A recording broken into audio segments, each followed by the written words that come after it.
Today the topic of interest is about the nephritic syndromes.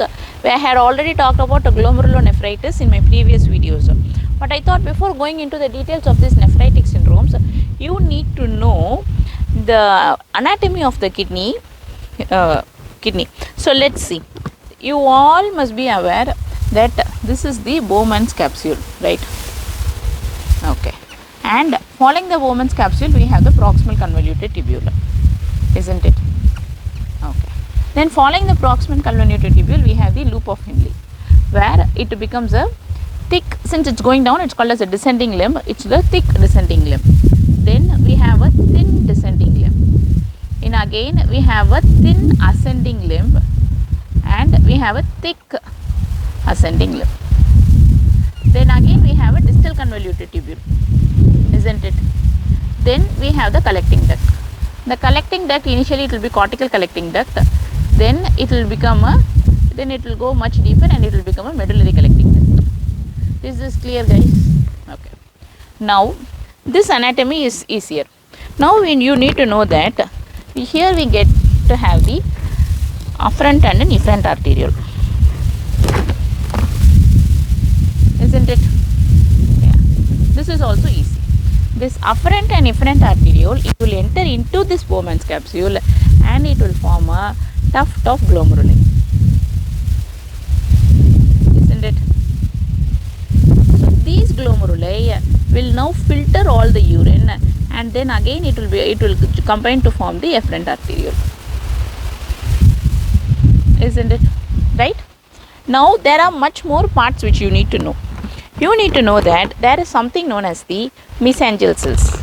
The mesangial cells that are present inside, they are known as the intraglomerular mesangial cells. The same mesangial cells are also present outside, which are known as the extraglomerular mesangial cells. Am I clear? Are the mesangial cells clear? Now we have something known as the macula densa. But macula densa, actually it is present here, but it is a layer of what? Macula densa is a layer of this distal convoluted tubule. Fine, guys. But this distal convoluted tubule, I have drawn it in such a way that it is clear to you. But how will it be? It will not be just be flat, right? It's a three-dimensional picture in a real kidney. So the distal convoluted tubule will be behind this, such that the macula densa is in approximation with this mesangial cells, extraglomerular mesangial cells. Am I clear, guys? Okay. Now we have another more structure which is known as the granular cells, and they are nothing but they are part of this afferent arterioles.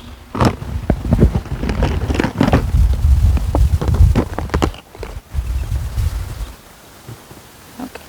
Now this common used term in any kidney disease, if you take, they will be talking about juxtaglomerular apparatus. What are the juxtaglomerular apparatus? The juxtaglomerular apparatus, as the name says apparatus, it consists of three important cells. One is the extraglomerular mesangial cells, the second one is macula densa, and the third one is the granular cells which is present in the afferent arteriole. So these granular cells are also known as the juxtaglomerular cells. This is the macula densa, and this is the extraglomerular mesangial cells. Fine. So this is what you should know about the juxtaglomerular apparatus. Now let me tell you what is the use of this juxtaglomerular apparatus.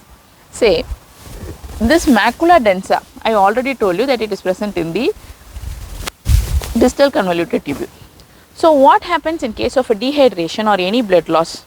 The kidney will try to preserve the blood by restricting the urine, right? It will not allow the, already there is a blood loss or there is a decreased blood volume because of vomiting or any reason. So what will happen? It will start absorbing more of sodium so that the water will follow the sodium. So this proximal convoluted tubule, it will start absorbing more of sodium. Fine. So along with sodium, the water will also follow, and therefore in cases where like dehydration or loss of blood volume, the urine output can be controlled or it can be reduced, fine, by absorbing more of water. Now, since the sodium is absorbed in the proximal convoluted tubule, What do we have in the distal convoluted tubule? In the distal convoluted tubule, the amount of sodium that reaches the distal convoluted tubule is less. This is sensed by the macula densa. The moment it sees a decreased amount of distal convoluted tubule reaching decreased amount of sodium ions reaching the distal convoluted tubule, the macula densa is activated, which is present like this. Fine. So this macula densa will now has to activate the granular cells. Why should it activate the granular cells, which are also known as the juxta glomerular cells? Those cells are present as a lining in the afferent arteriole. Remember very well, those cells are present as a lining in the afferent arteriole. These granular cells will now start releasing renin. What is this renin? This renin I have already talked about in a video, in a renin angiotensin aldosterone system, where it will finally produce angiotensin 2 and aldosterone. Fine. So the final one is angiotensin 2. It is in more detail in that video. Kindly have a look if you want to refresh your knowledge. So this angiotensin 2 will now act on the efferent arteriole. So once it acts on the efferent arteriole, angiotensin, as the name says, it is going to tense or constrict the efferent arteriole. Why? So once it constricts the efferent arteriole, the pressure within the glomerular is going to increase, right? One side of the pipe is constricted, the pressure proximal to it is going to increase. So since the pressure will increase, there will be a lot of urine which will be eliminated or excreted. So in that way, the urine output will be restored. In these cases like dehydration or else in decreased blood volume. So this is what you need to know before we go into detail about any diseases. So let me